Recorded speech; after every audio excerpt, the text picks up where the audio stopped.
ประสานราชรัฐทั่วทุกที่สร้างสรรค์ความสามัคคีผูกมิตรไมตรีต่างชาติทั่วไปงานศิลปะและวัฒนธรรมเผยแพร่ประจำน้อมนำชาวไทยความรักชาติความมั่นคงภายในประชาสุขใจได้ฟังรายการจากสวท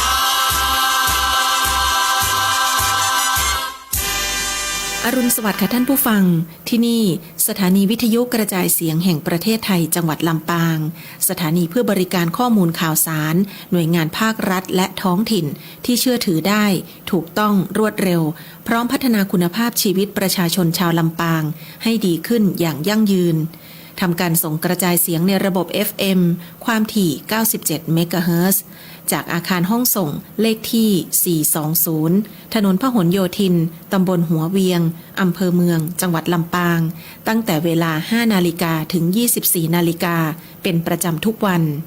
มีนางอัญชัน สรลำ เป็นผู้อำนวยการสถานีช่างเทคนิคประกอบด้วยนายประสานทิมทองนายแหลมเพชรนันตาแสงนายภูพิงพงศิริแสนว่าที่ร้อยตรีอาทิตย์วรรณวารีและนายประยุทธ์พงษ์ดวงชมพูสำหรับผู้ประกาศประกอบด้วยนางกาญจนาอินทานายบรรหารสุยะ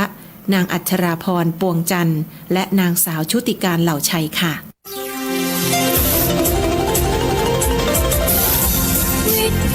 แห่งประเทศไทยให้ความรู้คู่ความสุข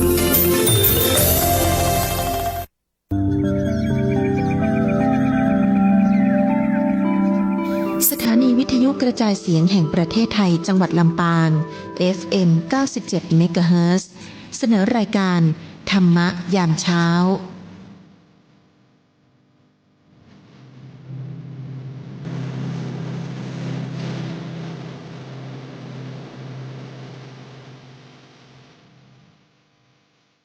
ทุกนาทีมีค่าอย่าประมาทอย่าได้ขาดต่อบุญอบอุ่นขวัญสร้างความดีสะสมบ่มทุกวันสงบนั่นคือใจไร้ทุกมานก็ขอเจริญสุขเจริญศีลเจริญธรรมจงมีแก่บรรดาศรัทธาญาติโยมสาธุชนคนดีทั้งหลายที่กำลังติดตามรับฟังรายการธรรมะยามเจ้าโอจาภาษาธรรมทางสวทลำปางในช่วงเวลา 5 โมงถึง 6 โมงเจ้าอย่างเช่นเคยวันนี้ก็จะได้มาพบปะได้มารับฟังธรรมะสาระคำสอนของพระสัมมาสัมพุทธเจ้าที่จะได้นำมามาจามาบอกมากล่าวมาเผยแผ่กับศรัทธาญาติโยมสาธุชนทั้งหลายได้รับฟัง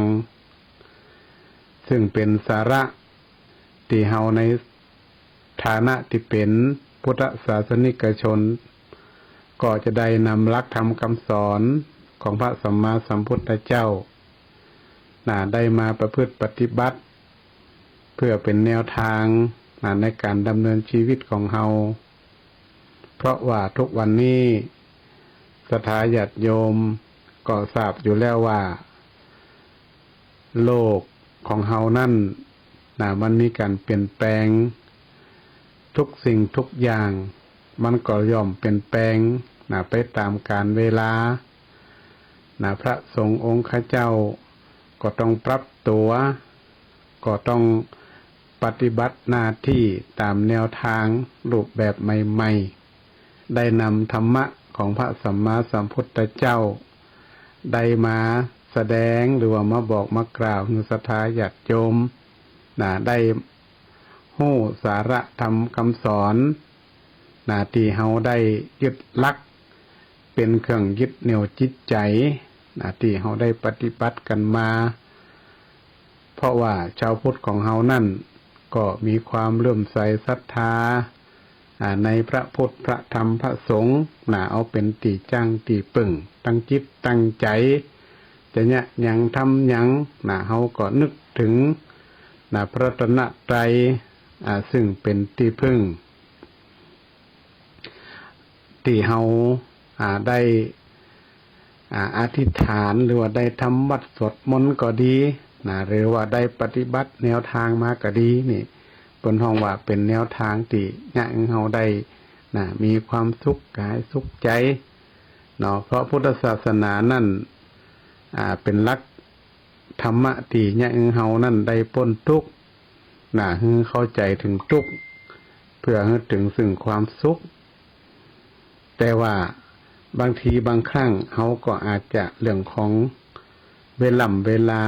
เนาะผ่านไปวันนี้ก็ใกล้จะสิ้นปีก็ถือว่าเป็นช่วงเวลาที่เฮากำลังเฉลิมฉลองหรือว่าเป็นช่วงที่เฮาหยุดการหยุดงานแล้วก็เวลาที่เฮาจะได้มาศึกษาหำเฮียนฮู้หลักธรรมนั่นก็มีน้อยลงแต่ว่าการเวลาวันเวลานั่นมันก็บ่ได้สำคัญถึงมันจะเป็นปีเก่าปีใหม่เฮาก็สามารถที่จะนำหลักธรรมคำสอนของพระสัมมาสัมพุทธเจ้าเนี่ยได้มาเป็นแนวทางในการดำเนินชีวิตได้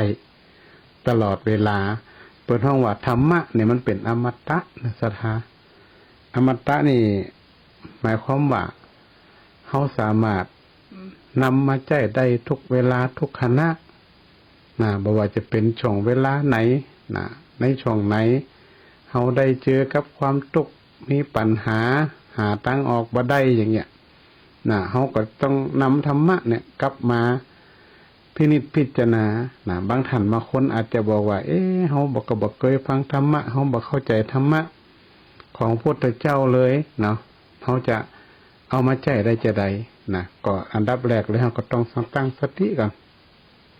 ตั้งสติกึดเอาว่าอันไหนดีอันไหนบ่ดีถ้าเฮามีสติเมื่อใดเนี่ยมันก็จะกึดออกเพิ่นมันจะเกิดสิ่งที่เฮาเจอปัญหาหรือว่าจะเจอกับความทุกข์บ่ว่าทุกข์กายทุกข์ใจเนี่ยสถามันทุกคนก็ต้องหาทางออกในทางพุทธศาสนาของเฮาเนี่ยเพิ่นว่าทุกสิ่งทุกอย่างนั้นมันมีทางออกมีทางแก้อยู่เสมออยู่ที่เฮาจะพยายามศึกษาค้นหาสาเหตุหรือว่าทางออกเรานั่นก็อย่างเงี้ยวันนี้เฮาก็จะได้มามาจากกันโดยเฉพาะเรื่องช่วงเทศกาลใกล้จะสิ้นปีเนาะวันนี้ก็เลยจะหยิบยกธรรมะของพระพุทธเจ้าเนี่ยได้มามาจามาเตือนสติศรัทธาญาติโยมบางทีบางครั้งเฮาก็ได้ทำการทำงานเป็นปีไปบางทีเฮาก็ลืมนึกถึงธรรมะของพระพุทธเจ้ามัวทำงานอยู่โดยเฉพาะพื้นฐานของพระพุทธศาสนาของเขาเนี่ยก็คือเรื่องการฮึตานรักษาศีลการเจริญภาวนานี่เป็นถือว่าเป็นธรรมะพื้นฐานที่ชาวพุทธเฮาทุกคนนี่ก็ต้องปฏิบัติอยู่แล้วถ้าใครที่ยังบ่เข้าใจเรื่องการฮึตานนี่การรักษาศีลมันก็ยากยิ่งการเจริญภาวนาปฏิบัติธรรมนี่มันก็ยากขึ้นเพราะนั้นจะต้องเข้าใจเป็นลำดับไปเข้าใจถ้าเขาเข้าใจเรื่องของการฮึตานแล้วเนี่ยการทำบุญส่วนทานทั้งหลายเนี่ยถ้าเขาเข้าใจแล้วเขาก็สามารถที่ขยับขึ้นไปถึงระดับศีลระดับศีลแล้วก็ระดับภาวนาเพราะว่าถ้าเขาบอกเข้าใจเป็นขั้นเป็นตอนเนี่ยความชัดเจนความกระจ่างมันก็จะยากในการที่เขาจะได้ปฏิบัติดังนั้นวันนี้เมื่อใกล้จะสิ้นปีแต่ธรรมะของพุทธเจ้าที่พระพุทธองค์ได้กล่าวไว้เป็นครั้งสุดท้ายที่ห้องว่าปัจฉิมโอวาทก็กล่าวก่อนที่พระองค์จะเสด็จดับขันธปรินิพพานพระสัมมาสัมพุทธเจ้าเนี่ยเป็นก็กล่าวไว้ว่าดูก่อนภิกษุทั้งหลาย สังขารทั้งหลายไม่เที่ยงมีความเสื่อมไปเป็นธรรมดาเธอทั้งหลายจงยังความไม่ประมาทให้ถึงพร้อมเถิดวันนี้เขาก็จะได้ยิบยกเรื่องของความบ่ประมาทมาอู้มาจ๋าเพราะอะไรหยังเพราะว่าต่างการก็ดีหน่วยงานต่างๆก็ดีเนี่ยเปิ้นก็ได้มีการทำกิจกรรมเกี่ยวกับบ่ให้เฮาประมาทในการเดินทางก็ดีขับรถขับราก็ดีในภาษาบาลีเปิ้นกล่าวไว้เป็น2บทที่พระพุทธเจ้าเปิ้นตรัสรับรองไว้บทที่1เปิ้นได้กล่าวไว้ว่าปะมาโทมัจจุโนปทังแปลว่าความประมาทเป็นหนทางแห่งความตายและแห่งบทหนึ่งเปิ้นบอกว่าอัปปะมาโทอมตะปทังความไม่ประมาทเป็นทางอมตะก็คือความบ่ตายเนาะก็มี2บท2หัวข้ออันดับแรกเนี่ยเรื่องของความประมาทนี่ยังเป็นทางแห่งความตายก็เปิ้นถึงบอกว่าช่วงใกล้เทศกาลเนี่ยทุกเทศกาลว่าเดือนจีปีใหม่เมืองปีใหม่เปลี่ยนพศเทศกาลต่างๆที่ปิดยาวเนี่ยคนก็จะกลับมันกับจองเปิ้นก็จะกล่าวไว้ว่าเมาไม่ขับเมาไม่ขับก็หมายความว่าเปิ้นเตือนสติเบิ่งเฮาประมาทศรัทธาญาติโยมบางคนนี่บ่สนเนาะไปลูกเดียวสุดท้ายก็เกิดอุบัติเหตุนอกจากเขาได้รับผลกระทบแล้วเนี่ยคนอื่นก็จะได้รับผลกระทบด้วยเขาไปเฉียวไปจนไปสลับไปหันไปนี่ไปตุกไปตามบนห้องก็เกิดจากความประมาทที่เปิ้นได้รณรงค์กันเนาะทั่วบ้านทั่วเมืองเพราะฉะนั้นเนี่ยศรัทธาญาติโยม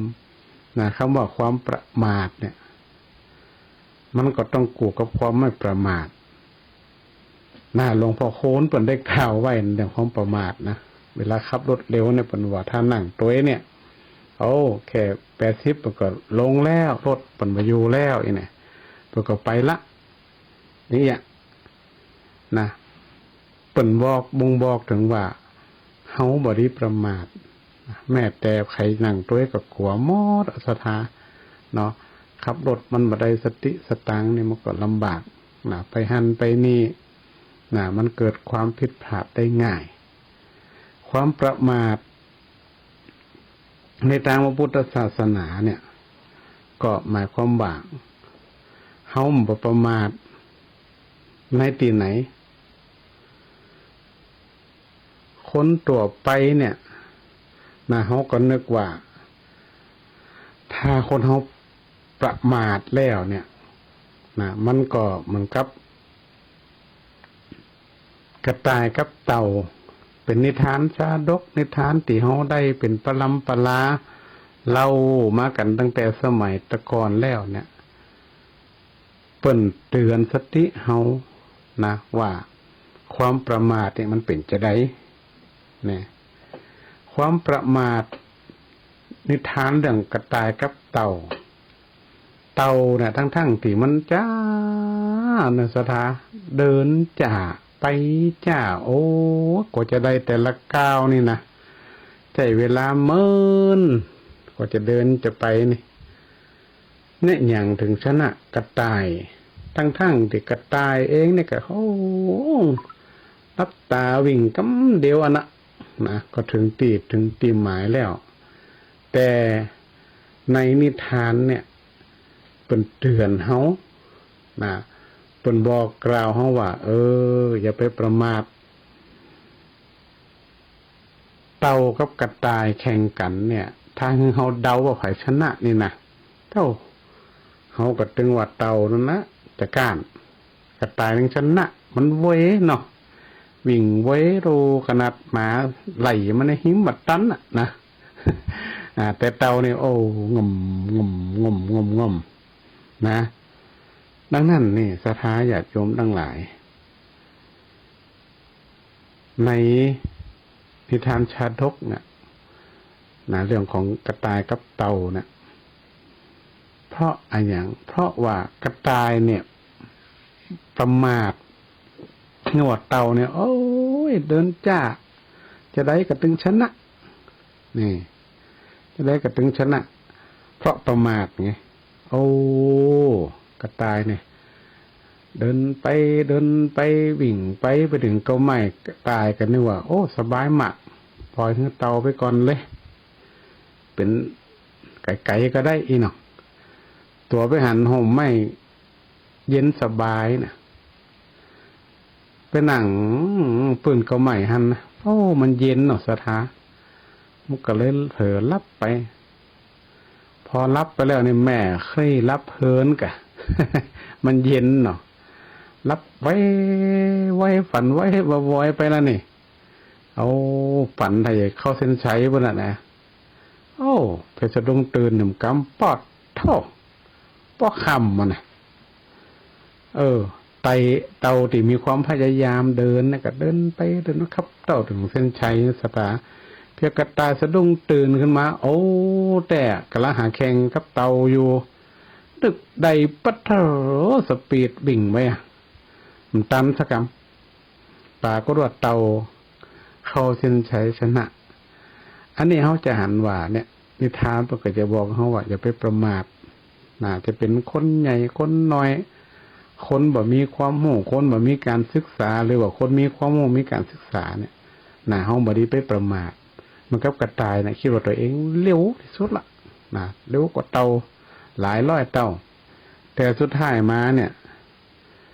ตัวเองประมาทสุดท้ายก็บ่ได้สักกำบ่ได้สักกำบ่ได้หยังก็คือบ่ได้ชัยชนะก้านเต่าที่ว่าเดินช้าที่สุดนะ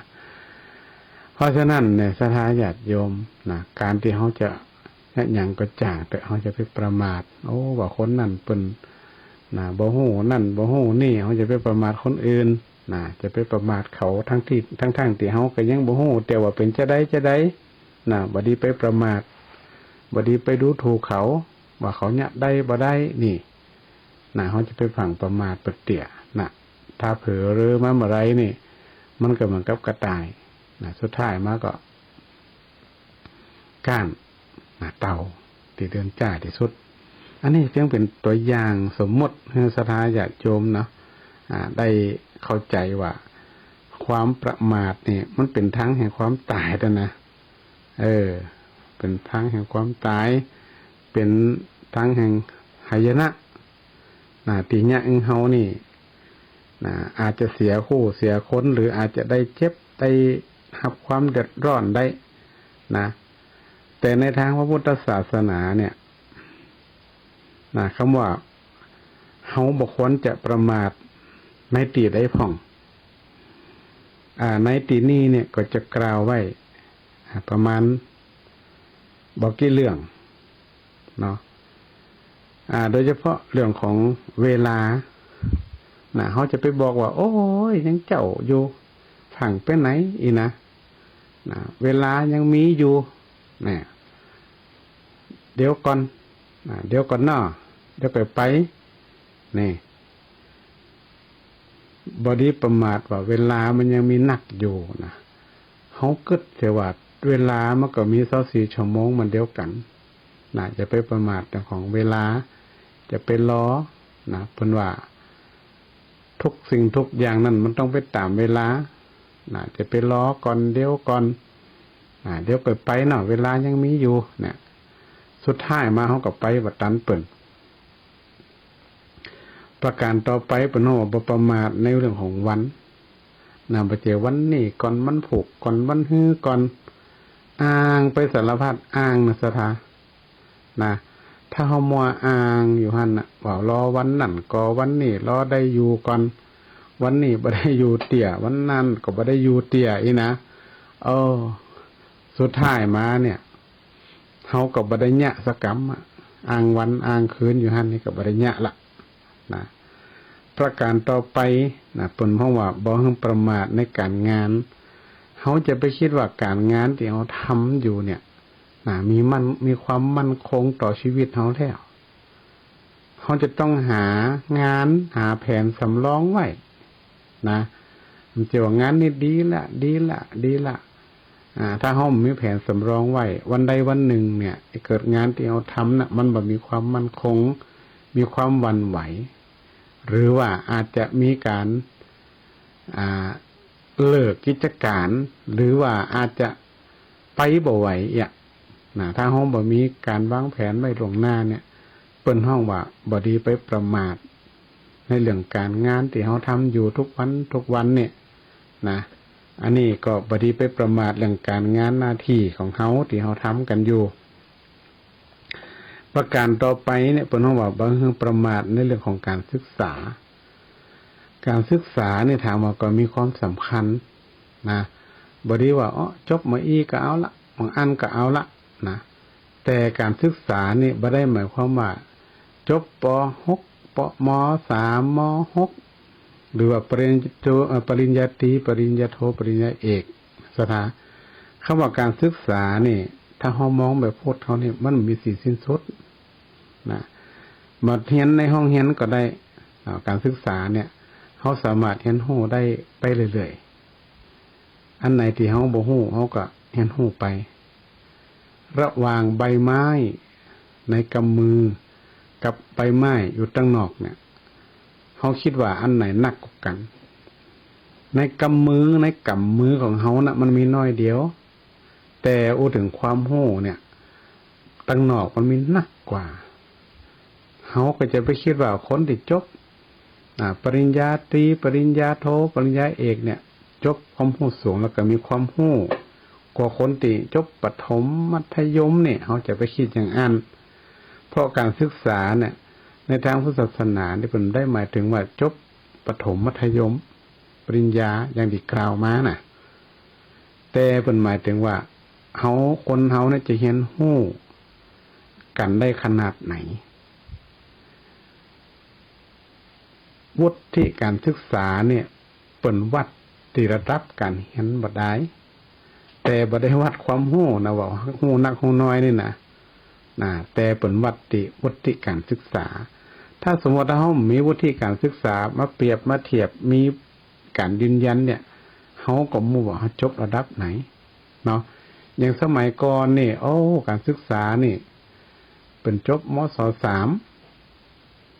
จบมศ.5นี่สมัยก่อนนี่ก็ได้ละจบป.3 ป.4 นี่อ่านออกเขียนได้นะสมัยก่อนนะสมัยบัดเดียวนี่มันก็ย่อมแตกต่างกันไปจะเห็นว่าจบ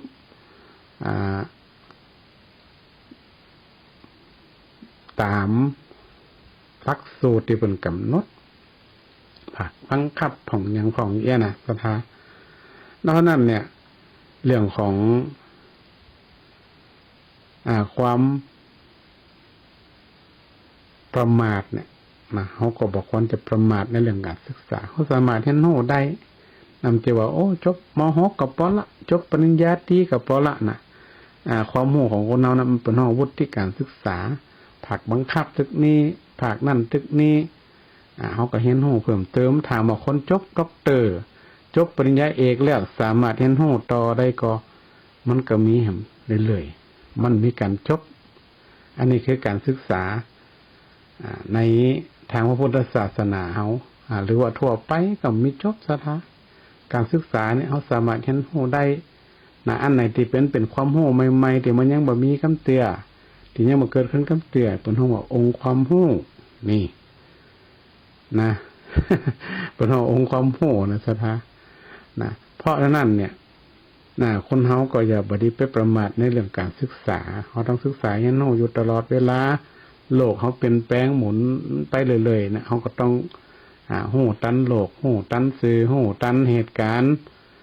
ทุกสิ่งทุกอย่างเขาจะไปมองแบบเก่าเนี่ยมันได้แล้วนะ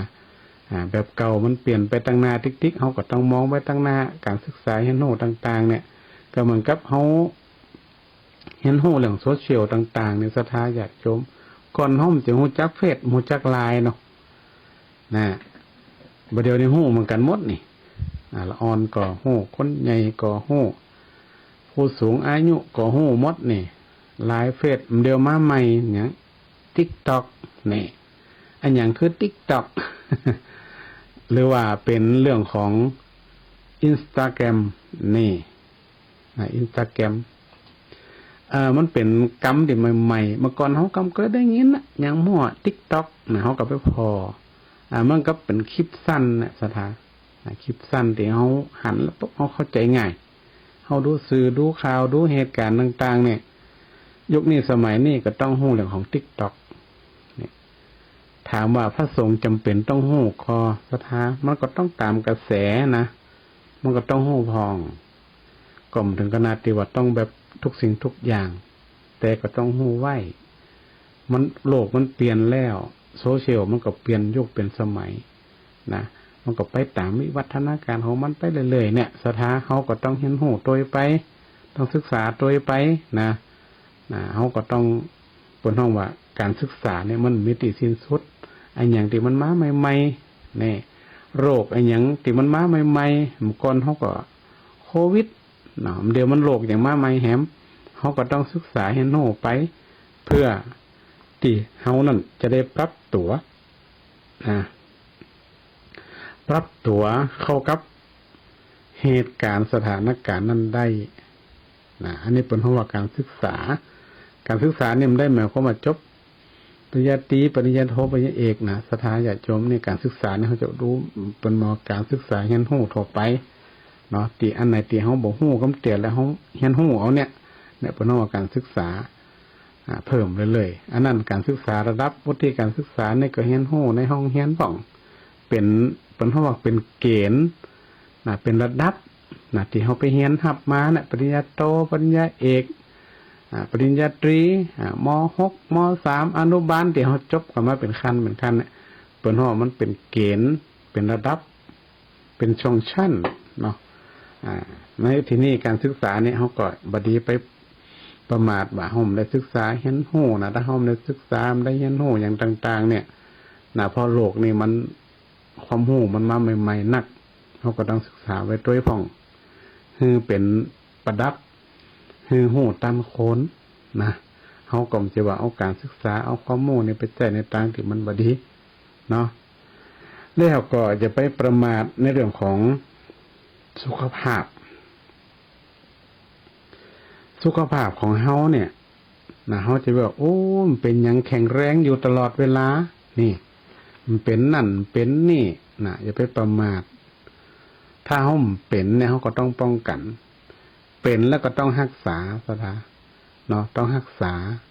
มันจะไปปล่อยมันเลยตามเลยมันจะเป็นหยังกระจังมันเตอะบางคนเนี่ยบ่กล้าไปหาหมอนะเพราะหยังเพราะกลัวโรค เดี๋ยวโรคนั่นโรคนี่มาก็กลัวแฮมมะเนี่ยกลัวว่าจะเป็นโรคอันนั้นแล้วก็จะมาโรคอันนี้มาแฮมเนี่ยเฮาบ่ต้องกลัวเพราะว่าตัวของเฮาเนี่ยมันเป็นแหล่งสะสมโรคอยู่แล้วโรคภัยไข้เจ็บมันอยู่ในตัวเฮาหมดสดาถ้ายิ่งอายุเฮานักขึ้นเนี่ยไปเจอติ๊กๆโรคนี่นะเพราะอะไรหยังเพราะว่าในร่างกายเฮาเนี่ยเพิ่นว่าแหล่งสะสมโรคภัยไข้เจ็บต่างๆมันอยู่ในตัวเฮาหมดมันไม่ได้อยู่ที่อื่นนะถ้ายิ่งร่างกายเฮาอ่อนแอเนี่ยโอ้มันมาติ๊กๆโรคนั่นโรคนี่1 2 3 4 5ป๊อดเถาะเข้ามาหาตัวเฮาตลอดเพราะฉะนั้นเนี่ยเฮาก็บ่ดีไปประมาทหมายความว่าถ้าเฮาไปตรวจประจำปีก็ไปตรวจหาแล้วเจอแล้วเป็นโรคนั่นโรคนี่เนี่ยเฮาก็ต้องป้องกันรักษา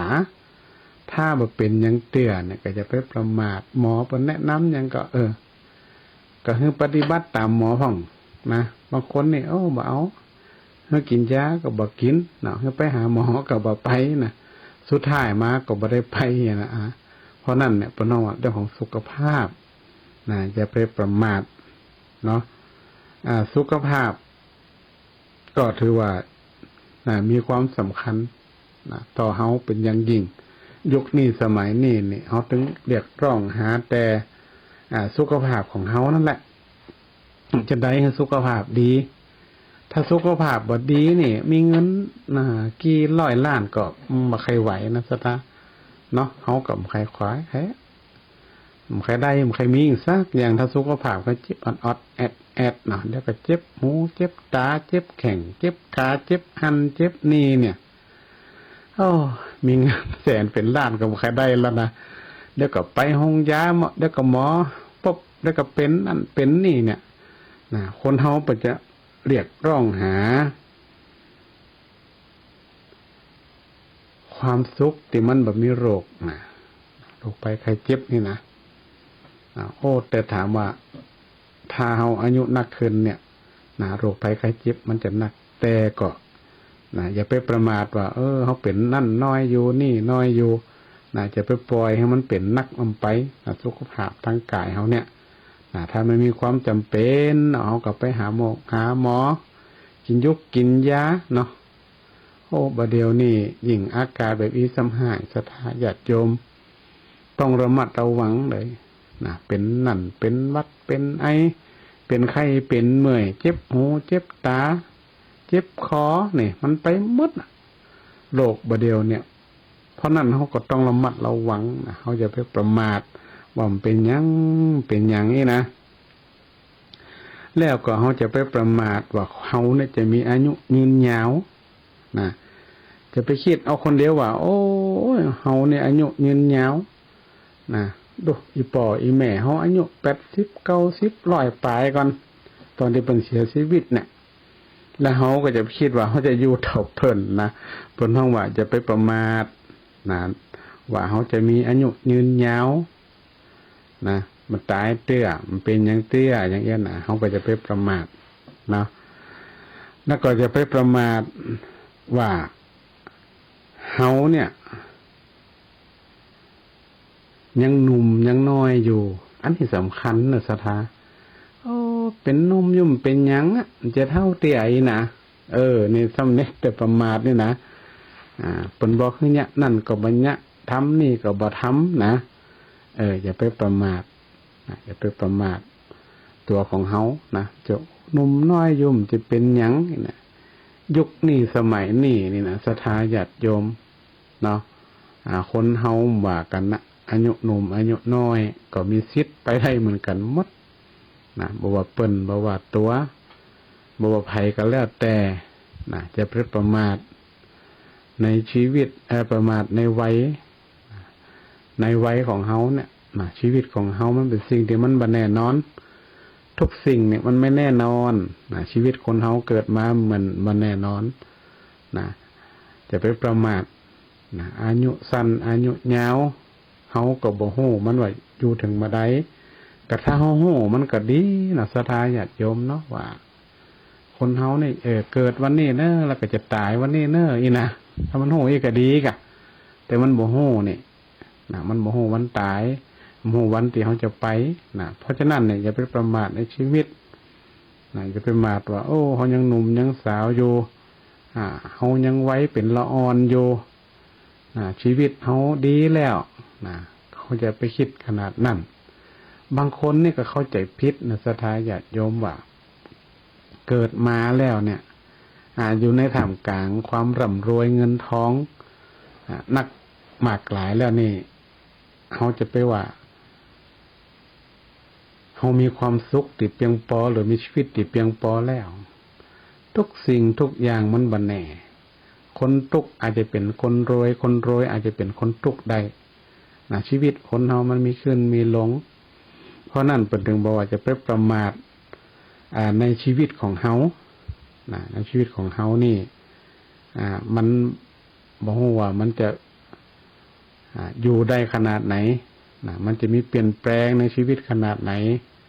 คนเฮาเกิดมาก็อย่างเงี้ยตัวเปล่าสุดท้ายไปก็ตัวเปล่านะอย่าไปเอาอะไรหมักหมายชีวิตคนเฮามันเปิดมาก็บ่เหมือนกันพื้นฐานฐานะอันอย่างต่างๆเนี่ยมันมีความแตกต่างกันนะเฮาหันสื่อหันคลิปต่างๆคนเฮาต้นทุนชีวิตคนเฮาบ่เท่ากัน ฐานชีวิตก็บ่เท่ากันบางคนเกิดมาก็เกิดในกองเงินกองทองสุขสบายบางคนเกิดมาก็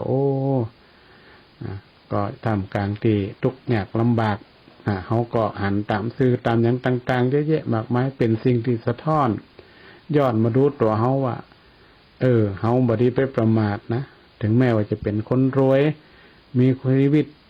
ชีวิตที่มีความสุขสบายแล้วเขาก็อย่าไปประมาทว่าเขาจะสบายไปตลอดชีวิตตลอดชาติอันนี้เรื่องของอย่าไปประมาทเรื่องของชีวิตของเขาและอย่าไปประมาทในเรื่องการทำคุณงามความดีอันนี้ก็สำคัญนะชาวพุทธเฮาในศรัทธาญาติโยมเฮาอย่าไปประมาทในศีลในธรรมคุณงามความดีทั้งหลายเนี่ยที่เฮาก็จะต้องประพฤติปฏิบัติในธรรมะเนี่ยของแต่ละศาสนาเนี่ยเพิ่นก็กล่าวไว้อยู่แล้วว่าธรรมะของแต่ละศาสนานี่ถ้าเฮาประพฤติปฏิบัติแล้วเนี่ยเฮาเกิดความเป็นสิริมงคลเกิดความสุขถึงกายถึงใจถ้าเฮามองถึงเรื่องของพระพุทธศาสนาของเฮาเนี่ยชาวพุทธเฮาเนี่ยก็อย่าไปประมาทในเรื่องของการทำความดีการสร้างบุญกุศลอย่าไปล้อถ้าเปิ่นบอกเปิ่นกล่าวอย่างก็จะไปล้อศรัทธาถ้ามีโอกาสก็ทำเลยทำบุญจะไปล้อผูกก่อนบันทึกก่อนรู้เขาก่อนสุดท้ายมาเขาประมาทเขาก็ไม่ได้ทำสักกรรมสุดท้ายเขาก็ไม่ได้ทำสักกรรมบุญไปอยากมีโอกาสเพราะนั่นเนี่ยทุกสิ่งทุกอย่างมันบ่แน่นอนอย่าไปประมาทในการสร้างคุณงามความดีสร้างบุญกุศลเนี่ยมีโอกาสทำเลยบนห้องว่าการทำความดีให้รีบทำในวันนี้เพราะว่าทุกสิ่งทุกอย่างมันเป็นสิ่งที่มันบ่แน่นอนไผบ่สามารถล่วงรู้อนาคตได้ว่าเขาจะเป็นจะได้ไปตั้งนานี่เพราะว่าคนเฮานี่เกิดมามันมีแค่2 วันตะวากับวันนี้ตะวานี่คือว่ามันผ่านไปละเป็นอดีตวันนี้ก็คือปัจจุบันที่เฮาทำอยู่อนาคตก็เป็นสิ่งที่มันบ่แน่นอนเฮาบ่สามารถล่วงรู้ได้บางทีเขาอาจจะบอกว่ามันผูกก่อนมันฮื้อก่อนเนี่ยถามว่าเขาคิดหรือว่าเขาจะมีชีวิตอยู่ถึงมันผูกเกิดมันผูกไปเห็นหรอกับบัตตันล่ะนี่บัตตันทำคุณงามความดีเพราะนั่นเนี่ยอย่าไปประมาทในการเรื่องของการทำบุญกุศลทำคุณงามความดีถ้ามีโอกาสก็ทำไปเตะสะสมไปอันไหนที่เขาทำได้ก็ทำไปถ้าเขามีปัจจัยเงินทองเขาก็ทำบุญโดยวิธีอื่นมีเยอะแยะไม่ถึง10 ประการการทำบุญนี่บ่จำเป็นต้องว่าเอาเงินเอาทองหรือเอาสิ่งของไปทำบุญเอาไปทานอย่างเดียวศรัทธาการฟังธรรมก็ได้บุญการแสดงธรรมก็ได้บุญนี่อย่างพระเจ้าเพิ่นมาแสดงธรรมนี่เพิ่นก็ได้บุญเหมือนกันคนฟังก็ได้บุญคนเทศก็ได้บุญไม่ว่าจะเป็นไผก็แล้วแต่ถ้าเขาแสดงธรรมใดเนี่ยบอกสิ่งที่มันเป็นคุณงามความดีสิ่งที่มันอยากให้เกิดความสุขกับคนอื่นได้เนี่ยเป็นแนวทางที่ถูกต้องพิจศีลพิจธรรมอันนี้มันได้หมดได้บุญหมดเลยเขาจะหันสังเกตว่าเพราะว่าจะเป็นเฉพาะพระสงฆ์ต่ออันบัดนี้ฆราวาสญาติโยมก็มีหลายคู่หลายท่านที่ได้ออกมาสอนธรรมและที่ออกมาสอนแนวทางการปฏิบัติธรรมได้เพราะว่าเขาเป็นชาวพุทธเหมือนกันศรัทธาญาติโยมอุบาสกบาสิกาทั้งหลายก็เหมือนกันถ้าเขาสามารถที่จะสอนคนอื่นได้ก็สอนแต่เขาต้องสอนเอาธรรมะไปสอนมันจะสอนไปเลยเขาก็เอาธรรมะเอาสิ่งดีๆนี่แหละไปสอนเปิ้นบอกกล่าวเปิ้นการที่มีจิตอาสาไปช่วยเหลือหันช่วยเหลือนี่ งานบ้านเหนือบ้านใต้งานวัดงานวางานบ้านงานจองงานชุมชนส่วนรวมนี่ถ้าเขามีจิตอาสาไปช่วยเปิ่นเนี่ยถามว่าเขาได้บุญเขาก็ได้บุญนะสถานะเพราะฉะนั้นเนี่ยการทำคุณงามความดีหรือว่าทำบุญหมดเนี่ยมันบัดเจว่าจะต้องเป็นปัจจัยเงินทองสิ่งของต่ออันนะบางคนก็บอกว่าการทำบุญการให้ทานเนี่ยเฮาทานกับละออนก็ดีที่เฮาไปช่วยเหลือละออนก็ดีน้ำท่วมเกิดวัฏภัย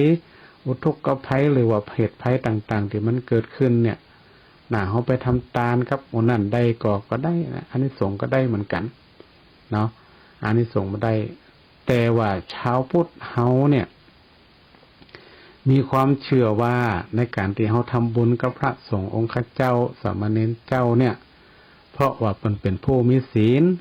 ศีลหนักกว่าบุคคลทั่วไปเปิ้นก็มีความเชื่อว่าเฮาก็จะได้บุญหนักกว่าทำแบบอื่นอันนี้มันเป็นความเชื่อศรัทธาญาติโยมของชาวพุทธเฮาแต่ก็ได้อานิสงส์ได้บุญได้เหมือนกันเอาไปเลี้ยงคนอยากไร่ละอ่อนกำผ้าก็ดีบ้านพักคนชราก็ดีคนติไร่ผึ่งพิงก็ดีแม่แต่เฮาไปเอาไปเลี้ยงสัตว์เนี่ยซื้ออาหารไปให้สัตว์ซื้อนั่นซื้อนี่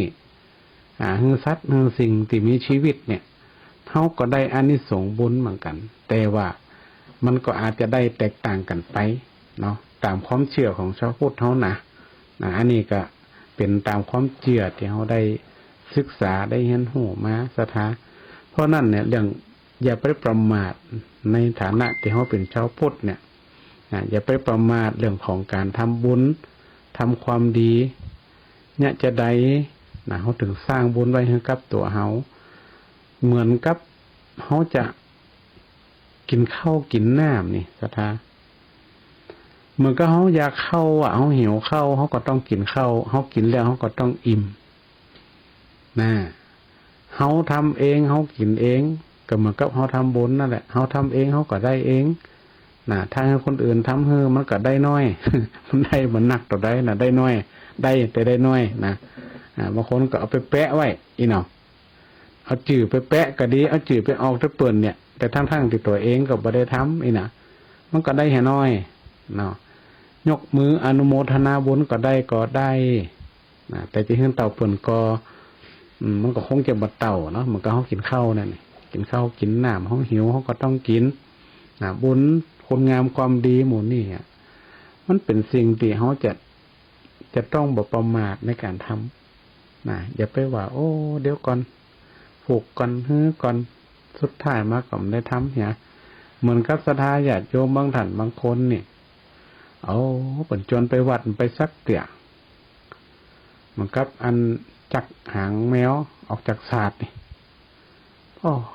ผมไปเตือนเนาะเจ็บหลังเจ็บเอวเจ็บแข้งเจ็บขาเจ็บหัวหนังเมินบ่ได้นะมีสปะบ่เดียวในวัดเปิ่นมีเก้าอี้เขานั่งนะสถาบ่ได้นั่งปืนอย่างเมื่อก่อนนะอ้างไปสปะสุดท้ายมาบ่ได้ไปสักกรรมที่ก็จะไปตานรักษาศีลเจริญเมตตาภาวนาเนาะไปทำวัดสวดมนต์ที่วัดที่วากับบ่ได้ไปสักคำบ่มีโอกาสแต่บางท่านบางคนก็ได้ปฏิบัติอยู่ที่บ้านนี่ก็ถือว่าเป็นสิ่งที่ดีเนาะเพราะนั้นการทำบุญเนี่ยมันได้หลายประเภทหลายอย่างการทำวัดสวดมนต์ที่บ้านก็ได้หรือว่าเฮามีจิตอาสาไปช่วยเหลืองานคนอื่นวันวัดงานวางานวันยังจองอย่างติดกล่าวมาเนี่ยเขาก็ได้บุญเหมือนกันก็ได้บุญเหมือนกันเพราะนั้นการทำบุญมันมีหลายวิธีอย่าไปประมาทถ้ามีโอกาสทำเลยเรื่องบุญกุศลเนี่ยการรักษาศีลก็เหมือนกันเนี่ยศรัทธาญาติโยมเนาะถ้าเรามีโอกาสมาพร้อมก็รักษาอย่างน้อยก็อธิษฐานวันละข้อก็ยังดีวันละข้อวันนี้เอาข้อวันศุกร์เอาข้อวันฮื้อเอาข้อก็เวียนไปเวียนมาวันละข้อก็ได้มันจำเป็นต้องรักษาถึง5 ข้อในวันเดียวถ้ ถ้าเขาได้ข้อหนึ่งก็นี้นะสมมติว่าวันนี้ตั้งใจว่าจะบดาไผ่เนอวันนี้นะทั้งวันเนี่ยบดาไปสักคนเอาบ่ได้ว่าบ่ได้ส่อเสียดบ่ได้ด่าบ่ได้ชุบ่ได้หลอกลวงไผ่ก็ถือว่าเขาได้ศีลละวันผูกเอาข้อนี่เขารักษาได้ก็ดีละเอาวันละข้อก็ยังดีนะมันจำเป็นต้องเรื่องว่าวันนี้ต้องรักษาถึง5 ข้อบางทีมันก็ยากเหมือนกันเพราะนั้นเราลองเอาวันละข้อก็ดีเนี่ยเป็นเพราะว่าถ้าเขาประพฤติปฏิบัติเนี่ยมันก็บ่สามารถที่จะรู้ได้ว่าเขาจะปฏิบัติได้ขนาดไหนเพราะนั้นเรื่องของการทำคุณงามความดีทำบุญกุศลเนี่ยมันเป็นหน้าที่ของชาวพุทธรักษาศีลเจริญเมตตาภาวนาเนี่ยมันเป็นหน้าที่ชาวพุทธของเขาทุกคนที่จะต้องปฏิบัติจะต้องทำเพราะว่าธรรมะของพระพุทธเจ้าเนี่ยเขาต้องลองปฏิบัติก่อนมันถึงจะเป็นว่ามันถึงจะหันผลถามว่าเขาจะมาบอกกันนี่ได้ก่อมันก็บอกยากเหมือนกันนะเนาะว่าเนี่ยอันดีนะจะอันจะนะแต่ว่าพระสงฆ์องค์พระเจ้านี่เป็นก่อนบ่ถึงขนาดที่จะมาสอนศรัทธาญาติโยมแต่เป็นว่าเนี่ยแนวทางของมีสติคือเขาได้เกิดได้ว่าอัน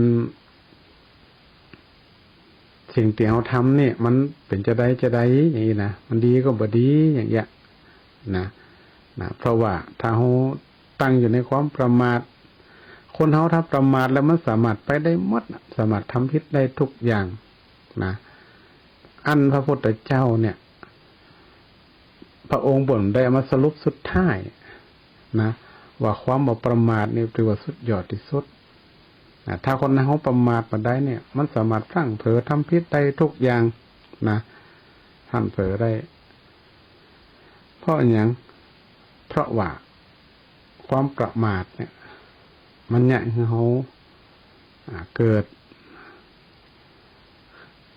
ขาดสติเผลอบระมัดระวังเนาะเลินเล่อรวมถึงกายวาจาใจด้วยนะสถาถ้าเขาประมาทนี่นะก็เพราะฉะนั้นเนี่ยมันสามารถผิดพลาดได้เขาจะไปผิดเรื่องของศีลผิดธรรมได้แม้แต่เรื่องของเข้าไปสู่อำนาจแห่งกิเลสตัณหาได้หมดถ้าเขาประมาทมาได้เนี่ยเขาอาจจะเข้าไปสู่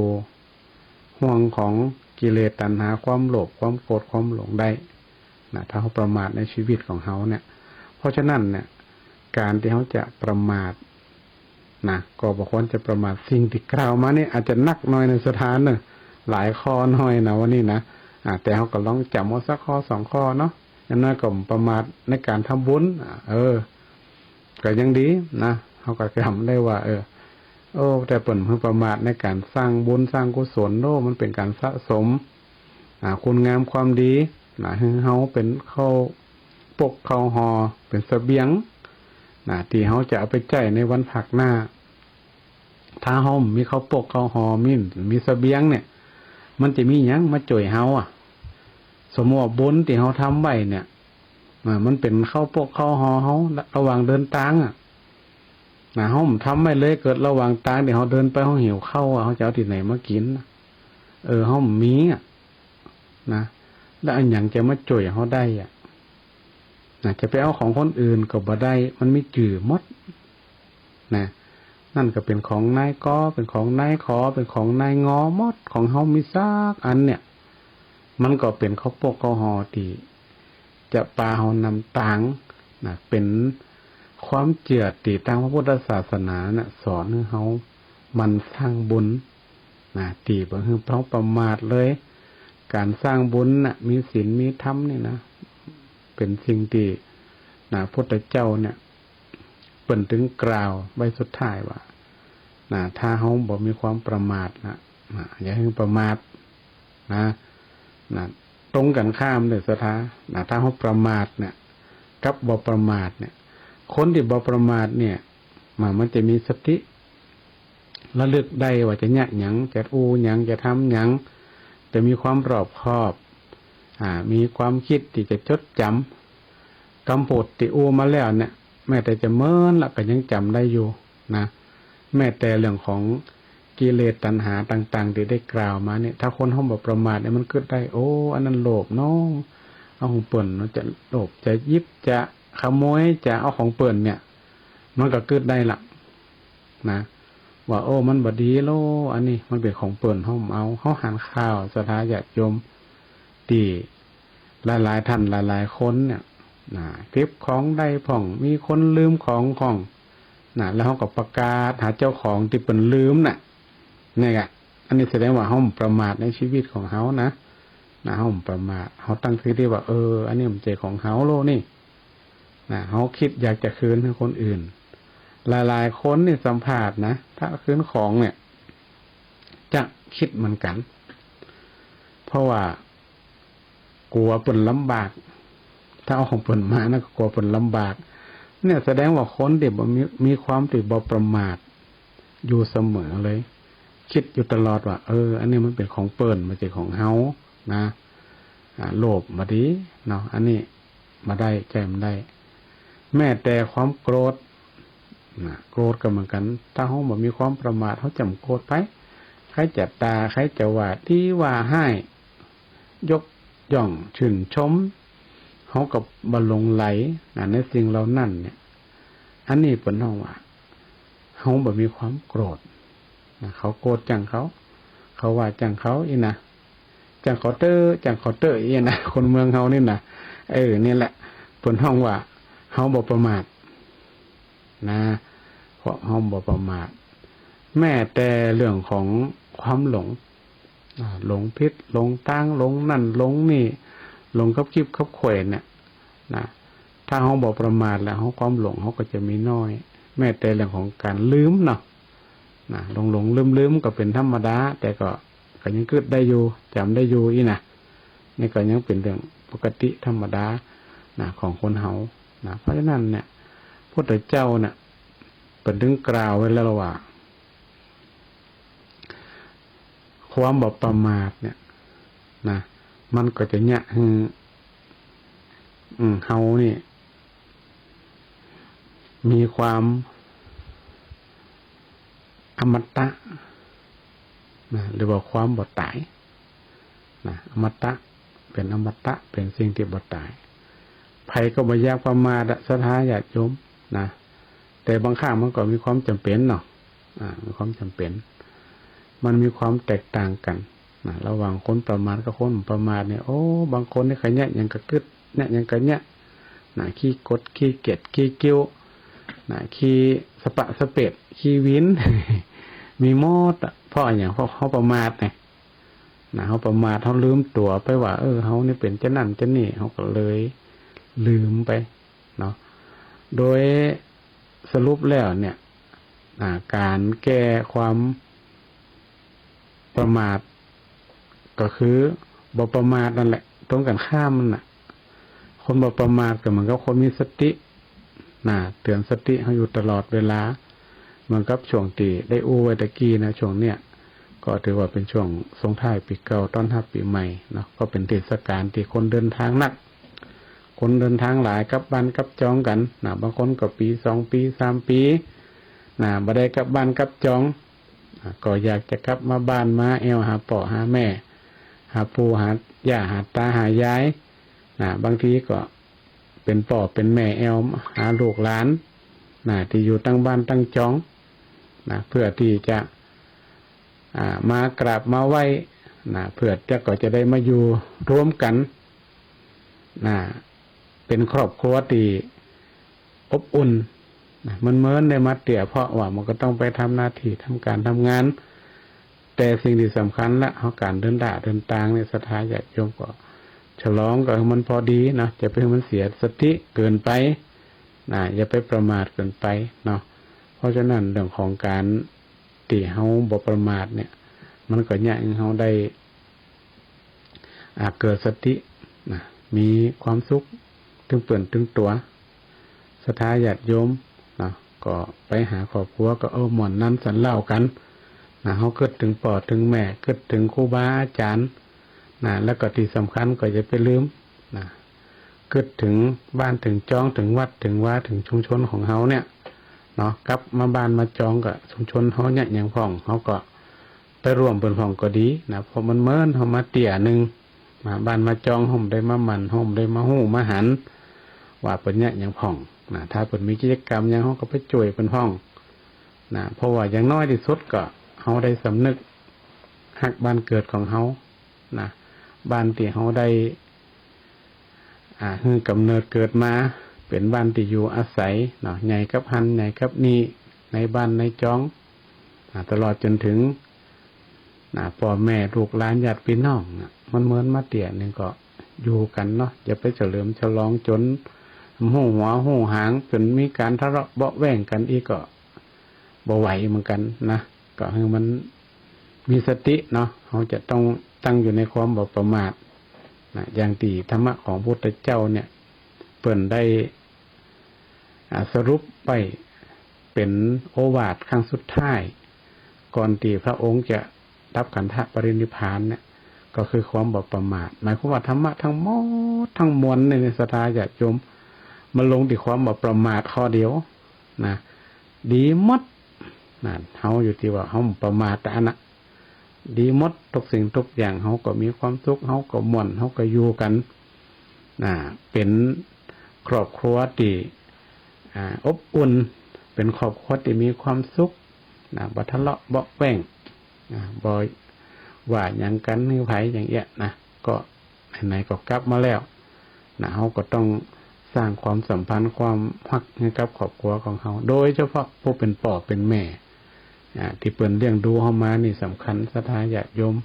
บางท่านนี่ก็ส่งเงินมาให้พ่องแต่มันก็ถึงบ่เหมือนกลับมาบ้านมากินข้าวกับพ่อกับแม่มานอนมาอยู่ร่วมทำกิจกรรมด้วยกันในบ้านในจองนี่มันจะมีความสุขแล้วก็จะมีความเปิ้นฮ้องว่าความอิ่มอกอิ่มใจนักกว่านะดังนั้นก็ขอศรัทธาญาติโยมทุกท่านเนาะได้มาเฉลิมฉลองช่วงเทศกาลปีใหม่ส่งท้ายปีเก่าต้อนรับปีใหม่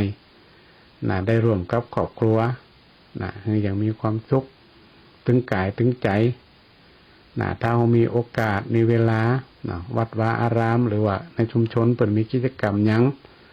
มีการสวดมนต์ข้ามปีกะหรือว่าจะมีกิจกรรมอื่นๆทำบุญตักบาตรขึ้นปีใหม่กะอย่างเงี้ยเขาก็มามีส่วนร่วมมาร่วมกับทางวัดในชุมชนของตัวเองจนครอบครัวก็เฮามาตัวพ่อแม่ลูกหลานเนาะได้มาร่วมกิจกรรมตัวเองเพราะว่าสวดมนต์ข้ามปีเนี่ยมันเป็นกิจกรรมที่เนี่ยคือเฮาได้เข้าวัดเข้าวาเนี่ยเป็นครอบครัวเป็นสิ่งที่จะสร้างให้เฮาเกิดความฮักในท้องถิ่นหรือว่าในชุมชนของเฮาวัดก็ถือว่าเป็นวัดของบ้านเฮาที่พ่อแม่บรรพบุรุษเฮานั่นได้มีโอกาสได้สร้างไว้ตลอดจนถึงชุมชนก็เป็นสถานที่เฮาได้กำเนิดเกิดมาตั้งแต่น้อยจนถึงใหญ่เฮาก็ต้องมาแสดงออกถึงความฮักความผูกพันกับชุมชนกับวัดกับครอบครัวของเฮาเนี่ยให้เกิดความมีมั่นคงมีพลังที่เฮาจะได้ทำกิจกรรมร่วมกันบ่ว่าจะเป็นในครอบครัวก็ดีในชุมชนก็ดีในวัดก็ดีก็คิดว่าทุกวัดอาจจะมีเรื่องของการสวดมนต์ข้ามปีแล้วก็การเริ่มต้นด้วยการทำบุญตักบาตรของแต่ละวัดไปดังนั้นก็จะถือโอกาสเชิญชวนศรัทธาญาติโยมพุทธศาสนิกชนทั้งหลายที่ได้กลับมาบ้านมาจองได้ร่วมกันเข้าวัดเข้าวาสวดมนต์ข้ามปีก็ดีหรือว่าจะทำบุญใส่บาตรในช่วงวันขึ้นปีใหม่ที่1 มกรานี่ก็ดีเป็นการสร้างบุญกุศล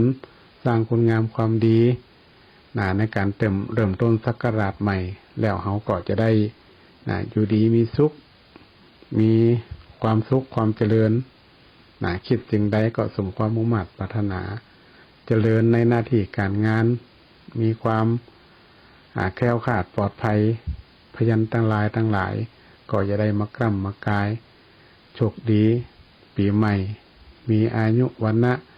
สุขะภระปฏิภาณธนสารสมบัติยิ่งขึ้นไป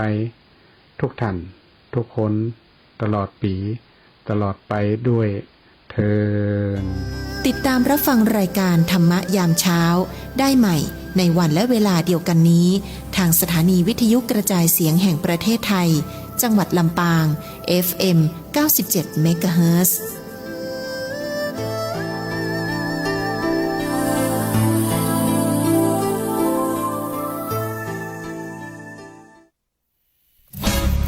ปานาติปาตาเวรมณีอทินนาทานาเวรมณีกาเมมุสาสุราเม